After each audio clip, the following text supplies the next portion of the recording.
Morning friends, it's David from Southgate Imaging. So today, if you will, we have part 2 of my Yamaha FG 820 review. So I'll just walk through the specs of the guitar again, talk about the setup that I did, the string change that I did to Martin Monels, and then we'll do some playing examples and see what you think of it. So just quickly, the FG 820 is basically the upgrade model past the FG 800, which the FG 800 to my mind is probably the best value guitar there is, really. It's amazing what you can get for $300 Canadian. They're just a stunning guitar. They sound really good, they play really good. This kind of adds on it with full body binding, front and back, but not on the headstock. It adds real layered mahogany back and side, solid spruce top. The FG 800 is more of a NATO wood. The quality of the wood isn't quite so good. And this is probably, it gives you a little deeper tone, the mahogany tone. What else is on the 800? Oh yes, the 800, the 820 has rosewood fretboard and bridge, which will wear better than the walnut that's on the 800. And that's it. That's really the major upgrade. So it's like a step up. It kind of puts the guitar between the FG 800 and then in a layered like world of Yamaha. It moves it between the 800, and then you got the 820, and then you go into the LL6 line. So that's kind of the hierarchy in a mahogany kind of guitar. And most of the LL6s are going to be rosewood. There are some LL6 mahoganies. So that's kind of where it's at. So when I got this guitar, it was probably 8 years old, sat in a case basically. Fortunately, there wasn't a whole lot of belly bulbs. That was good. The frets were fine, and actually now that I've hydrated more, and there was, I'd say, slight fret sprout. Now that the humidity is actually up to like 60, 65 in our house right now, it basically naturally humidifies the wood, and you can tell now the fret sprout is pretty much gone, maybe a touch. It's not worth touching them really, because I would say that in another couple weeks you won't even feel that, so it's not worth taking the file out and doing it, to be honest. So as far as the setup, it needed a little work at the nut. Basically the EAD strings just down a bit, the rest of them were fine. So I did a little work there. The truss rod had to be adjusted in order, I guess, is really you do the truss rod first, you get the truss rod flat, and then add a little relief, and that's where it took that to. Adjusted the nut. I used the welding tips. I'm still saving up for really nice nut files, which I will get. And then you adjust the saddle, usually down by sanding it, to get the action here at the 12th fret where you want it. So I got it dialed in pretty good, and it probably took 2, maybe 3 iterations of doing that. I like to do it gradually and bring it down to where I want it. I don't want to just go in and change a bunch of stuff and hope it all fits together. So I kind of did it that way. There's no rush, I'm retired. And did that, and then when I finally get it where I want it, I had a set of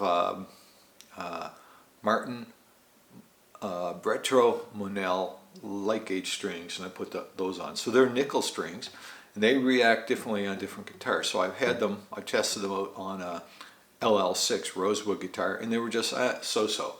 So I'll do some playing examples with this, and we'll see. When I did my first review, I did some playing examples would be basically I guess they were stock. I can't imagine they're that old, so they were probably a couple years old, 80-20 strings. And you'll get a feel for it. They didn't sound that bad, but these sound much better. You'll hear that. So that was it. That was pretty much the setup, and obviously a nice cleanup, and it's really a nice clean guitar. I'd go anywhere with this. This is, to me, the perfect guitar to take to a jam, because if you're going to get a ding or someone's going to knock over your guitar, I'd rather have a inexpensive guitar knocked over than some of the blingy stuff, let me tell you. So anyway, let's stop talking and let's get to some of the playing.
So I hope you enjoyed that. The end of it was a little drop D, a Chris Stapleton song, Whiskey and You. I just love it. I have a kind of simplified version of it because he actually has to pay 99% attention when he plays to what's recorded. I have a really simple version of it, and it's great for jams, which is kind of my MO. Anyway, I hope you enjoyed the playing. I've tried to improve the EQ on the recordings. I've had some feedback, and I am trying to improve the sound quality of the recordings. I'm not a recording artist. I'm a jammer, so it's some learning of new stuff for me. Anyway, the 820, interesting guitar. It's the sandwich guitar. It's between FG 800 and FG 820 and the LL6 mahogany, and that would be kind of a great way of explaining it. The one a little added benefit I found that I haven't really heard anyone talk about with this guitar is I find the nut width, or at least the room at the nut, a little bit more than the FG 800, and I think it's because of the binding. So I think with the binding, the fretboard feels a little wider. The string spacing is probably the same up here, but there's a little more room before your fingers fall off the side of the neck. It's just fractions, but I think there is a difference. The other thing is for finger style, the FG guitars like the FG 800, FG 820, FG 830, they have 11 millimeter string spacing here.